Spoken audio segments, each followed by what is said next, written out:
dhidi ya Chivayo na madai kwamba kampuni yake itakuwa mshirika wa mkataba wa shilingi bilioni 375 ya upanuzi na uboreshaji wa uwanja wa ndege wa kimataifa wa Jomo Kenyatta, mkataba unayoibua tena mjadala kuhusu uwazi wa serikali. Wengi wanauliza, Chivayo ni nani haswa? Mtandao umejaa taarifa zake na historia ya madai ya ufisadi, tabia yake ya kuchochea hisia za umma na mijadala mikali kuhusu kwa nini mtu mwenye historia yenye doa kama yake anaonekana kufurahia fursa ya kipekee kwa ofisi ya juu zaidi nchini Kenya. Ukaribu wake na Rais William Ruto umeandikwa wazi kwenye mitandao yake ya kijamii, ambapo amechapisha angalau mikutano 6 tangu Januari mwaka 2025, mara nyingi akiandika kwa herufi kubwa. Mkutano wake wa kwanza wa hadharani ulifanyika katika shamba la binafsi la Rais William Ruto huko Kilgoris mapema Januari mwaka 2025, ambapo alimuelezea Ruto kama mmoja wa viongozi mashuhuri zaidi barani Afrika na akaita tukio hilo heshima ya kipekee na nadra.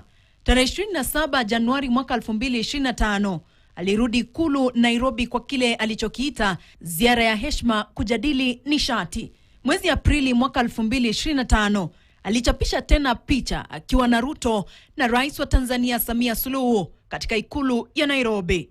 Mwaka huu amekutana na Rais mara 3.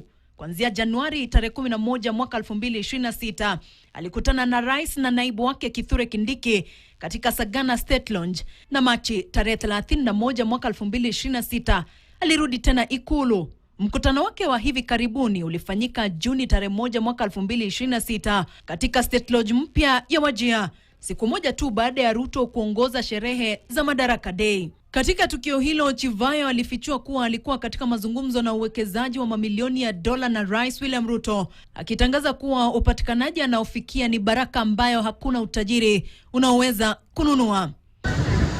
Siku chache baadaye ilidaiwa kuwa Chivayo mwenye umri wa miaka 45, ambaye kampuni yake inamilikiwa kikamilifu na yeye na ameletwa kama mshirika wa ubia na China Communications Construction Company, ameshinda mkataba huo, jambo lililoibua maswali mapya kuhusu uadilifu wa ununuzi wa serikali, miezi michache tu baada ya kuvunjika kwa mkataba wa Adani. Chivayo amekabiliwa na madai kadhaa ya ufisadi wa kiwango cha juu. Hivi karibuni, mnamo Aprili mwaka 2026, Mahakama Kuu ya Gauteng ilitoa amri ya kufunga akaunti za benki zilizohusishwa naye na kuzuia ndege yake ya Bombardier Challenger 300. Mwezi Mei, Chivayo alipinga amri hiyo ya mahakama. Hata hivyo, matatizo yake ya kisheria yalianza zamani zaidi, kuanzia mwaka 2024. Hukumu ya wizi. Alipatikana na hatia ya wizi kwa udanganyifu wa takriban randi 837,000 katika miamala ya fedha ya kigeni. Akahukumiwa kifungo cha miaka 3 katika gereza la Chikurubi.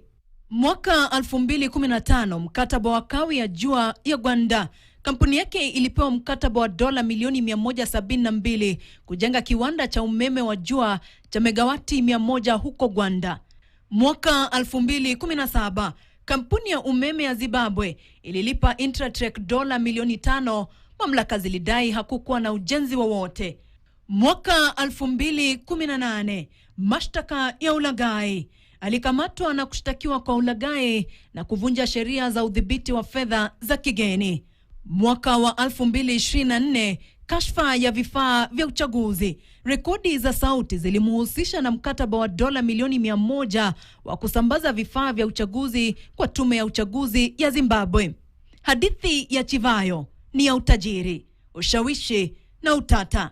Anaishi kwa tamasha, lakini nyuma ya mbwembwe zake kuna miradi isiyokamilika, madai ya ufisadi na uhusiano wa kisiasa.